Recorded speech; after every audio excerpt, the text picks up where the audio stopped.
Hey guys! If this is your first time to my channel, hello and welcome. My name is Emily and I hope you have your conspiracy cap on because we are doing another spooky Saturday. So this spooky Saturday is actually going to be a pretty scary one. It is not a personal story, but a more famously known story about a demonic house in Gary, Indiana. If this sounds familiar, it's probably because a new movie was released yesterday called Demon House by my personal idol, Zach Bagans from Ghost Adventures. I love him. I love his fake tan.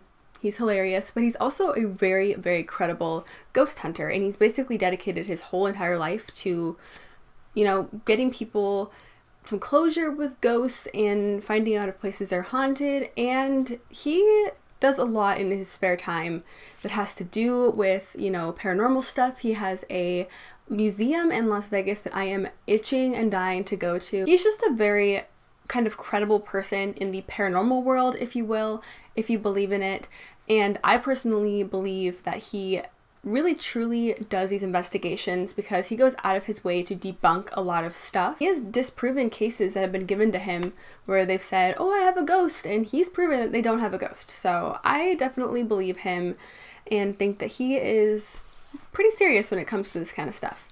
But today we are taking a look at the Demon House in Gary, Indiana. The Haunting in Gary, Indiana. Now, this house was actually a rental home, and it was inhabited by LaToya Adams and her 3 children in 2011. So her 3 children were ages 7, 9, and 12 at the time, which is pretty young, but it's not so young that they're not able to comprehend and understand what's going on. When they first moved into this house, like I said earlier, it was a rental home for them, so not a permanent place, but they were living in the house, getting settled in, nothing too out of the ordinary at first. But then some really strange things started happening around the house. They started out small, like everything usually does in these types of cases. Footsteps in the basement, footsteps upstairs when no one was there, loud bangs kind of around the house. And those things are usually kind of scary, but you can pass them off as the house settling in, neighbors, something outside that hit the top of the roof, you can pass it off as something else. But then in the middle of winter, and the first year that they were staying there, a bunch of horse flies would gather around the front door of the house, and LaToya went out there and sprayed some bug spray, got rid of them, and they kept coming back, which is very strange because flies don't usually swarm somewhere. It was the middle of the winter, which is very, very abnormal for bugs to even want to be outside in the winter, and they live in Indiana where it is very, very cold and there's snow on the ground at all times during the winter. So that was very obscure, and the fact that they kept coming back really weirded LaToya out. So slowly, more and more weird things would happen around the house, mostly involving the children. So the little kids started out kind of saying weird things to LaToya and saying weird things to each other, saying things that they typically wouldn't say that were derogatory and violent, and speaking in different voices. Now, this is a typical sign of a demonic possession, is when they start speaking in different voices, saying things that they wouldn't usually say. But, it is children. They could have heard something at school, saw something on TV, and they could just be making it up.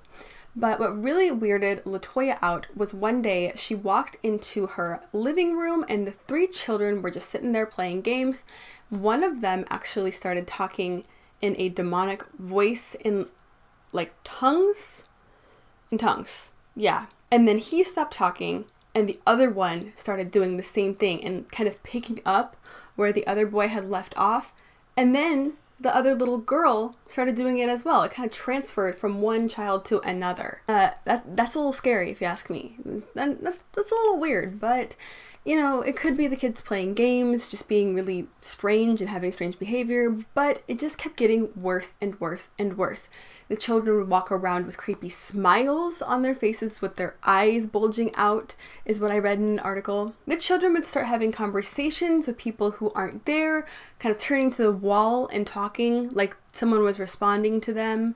The children had a really high increase in violence, but there was actually one instance where the kids were together and they just started beating each other up.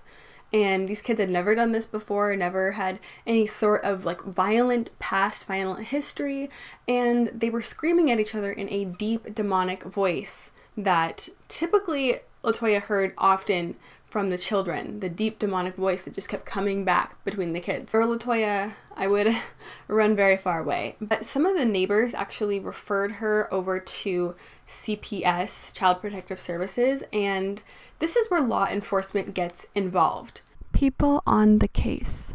Now, this case is really well known and is really, really credible because there is so much law enforcement involved.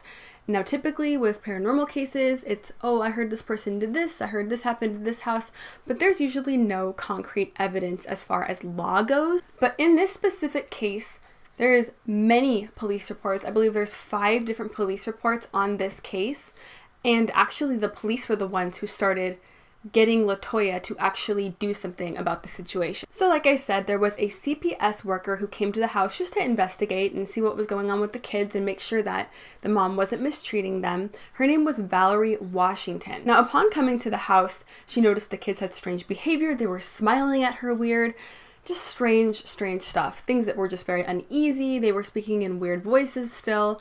And the thing that really set her off, and the thing that's in the actual police report, documented government paperwork about this case, is that one of the little boys, upon speaking to her, crawled and levitated backwards up the wall. Walked backwards up a wall. I'm sure you can guess, but Valerie ran the F out of the house, and she actually ended up moving away because of this. And her cases that she specifically worked on usually involved deceased children, so she actually kind of had, I guess, more of a stomach for weird and kind of upsetting things, and homegirl moved away because she was so scared of this child just crawling up the back of a wall and laughing. So if that's not proof of a freaking demon, I don't know what is. So another instance with the police was actually with the chief captain of police in Gary, Indiana, Charles Austin. He came to the house a couple of times and investigated and took a look at everything. LaToya was so freaked out, and she talked to the police about it, and they offered to come take a look. Now, there's this infamous picture of the creature thing situation in the window, and I have chills like thinking about the photo, and it scared the crap out of me. I remember the first time I saw that, I was truly disturbed.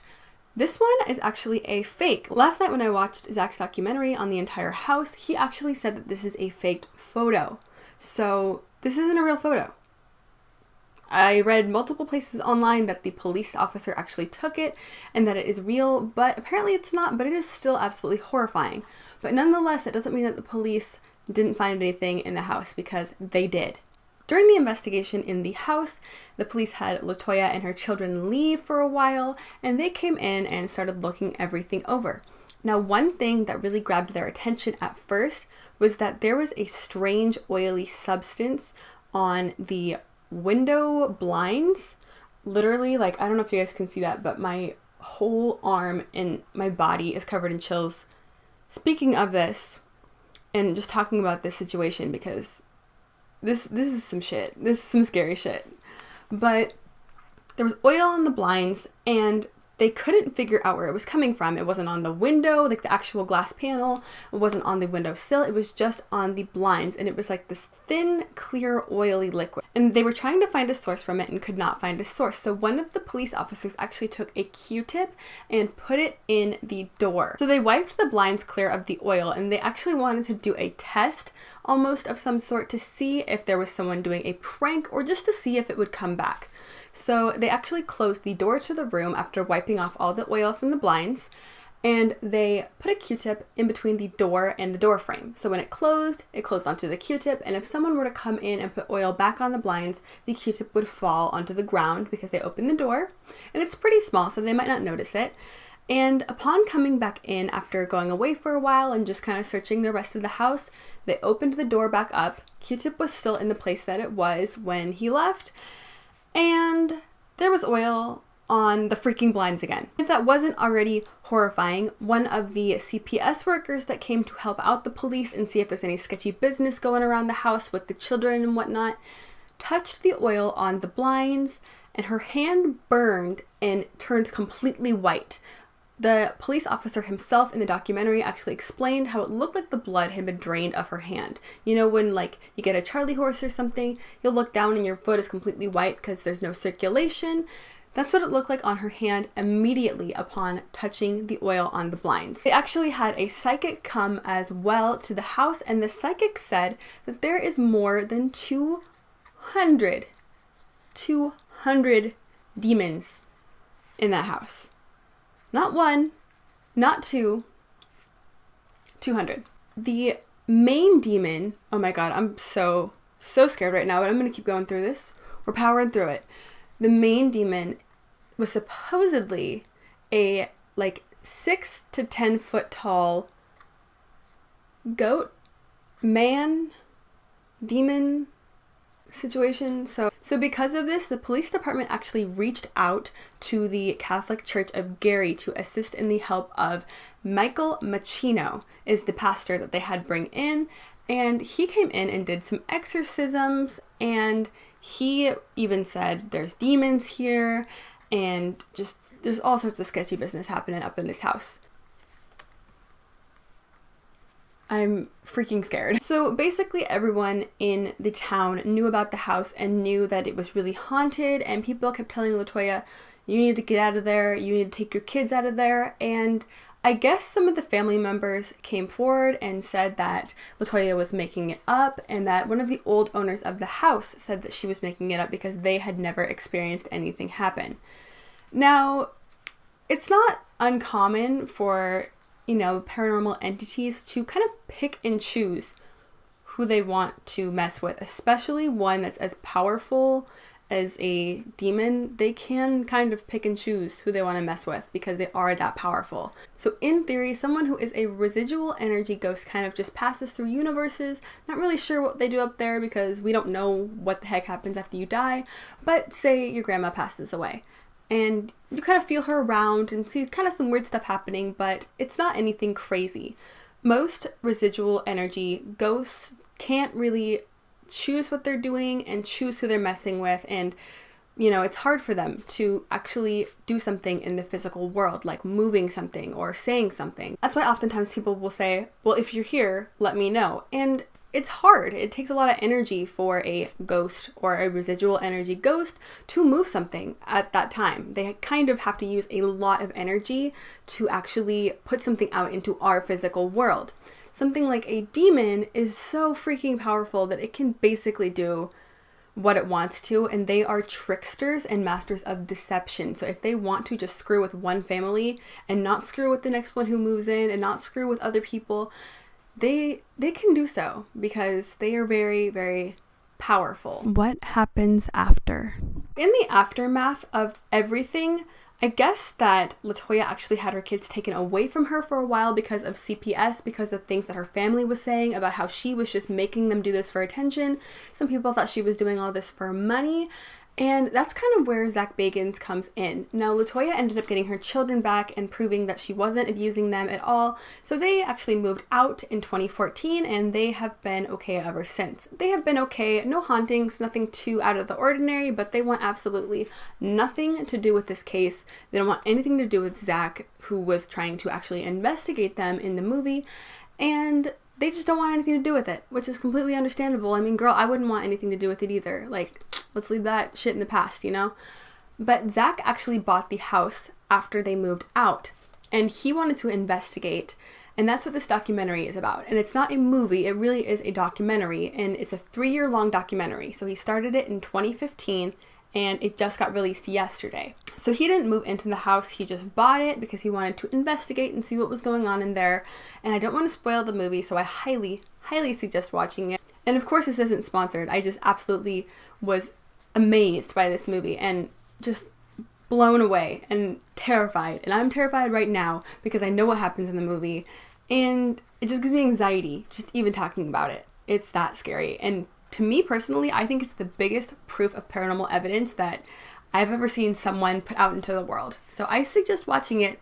It is awesome. But Zach had all sorts of stuff happen to him in that house, which, you can watch the movie to see, and he actually had it torn down. He had it torn down on January 16th of 2016. So that house doesn't exist anymore. There was so much bad shit happening in that house. There was just so much bad energy and demonic forces in that house that that man had that taken down. And keep in mind, this is a man who owns all sorts of paranormal stuff in his museum. He's dedicated his whole life to this. He owns the serial killer Ed Gein's cauldron that he possibly cooked people in and possibly ate people in.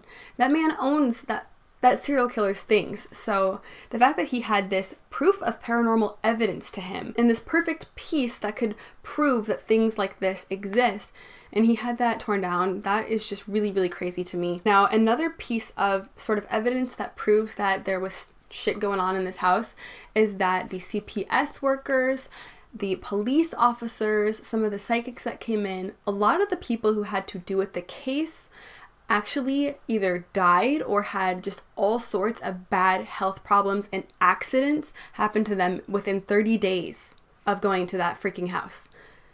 So I think that Zach probably did the best thing having the house torn down, because that place was a breeding ground for evil. Actually, I forgot to mention this earlier, but I feel like it's a crucial piece to the house and, you know, the information on possible reasonings why there were so many demons just flying around everywhere and causing all sorts of havoc. When Zach was doing his investigation in the basement, which is where a lot of the evil forces were supposedly supposed to be coming from, according to the psychics that came in and took a look at everything, the basement was basically a breeding ground for the evil energy, if you will, and there was a bunch of dirt in the basement. Now, it was a cement basement with cement stairs. So if there's dirt in the basement, that means someone put it there. And they also found a little tin tray situation that you would use at like a buffet to keep food in with a candle in it. And they decided to dig up some of the dirt. They found a press-on fingernail. And I actually made the joke that it was from me because I'm missing my fingernail here. But they actually found a child's sock and a little red tin that they don't know what was from. And that is a huge indicator that someone did some sort of ritual situation in the basement to conjure up some bad dudes. So that's a little alarming, you know. It's not exactly the best thing in the world if you find candles and personal belongings and nails and stuff in your basement. And I don't know why anyone didn't look there before. I mean, come on. It's a cement basement with dirt in it. Girl, that means someone put it there. And if you've never heard of this, it's a really, really good and compelling story. And probably one of the biggest pieces of evidence that any paranormal story has really had, at least in America, because there's just so many law officials, so many CPS people, so many people in the actual government community there that were actually involved, which is very, very odd, because it just proves to you that something really did happen there and some stuff was really, really going down. I guess that the police in the area actually have to shoo people away a lot, because I guess people still come to the plot of land where the house was taken down by Zach, and they actually do satanic rituals there. So, yikes. But I hope that you enjoyed Spooky Saturday this week, and I really do hope that you watch his video, you know, Demon House. It was released yesterday. Like I said, I'm not sponsored. I just really, really love this, and I love Zach, and I really truly believe that this is some legit stuff. So if you're into paranormal stuff, and if you liked the story and it intrigues you, I suggest watching it. It's pretty cool. I do hope that you consider subscribing. I am telling a spooky story here every single Saturday, and I have all sorts of makeup goodness happening on this channel during the week. So if you are interested in makeup and spooky stuff, go ahead and subscribe down below. I hope you are having an absolutely amazing day wherever you are, and I hope to see you next time. Bye! I seriously need to go just calm down in my room for a bit. Like, talking about this gave me a headache. This stresses me out. I'm so glad that that freaking house is gone. Thank you, Zach Bagans, Lord of the Fake Tan.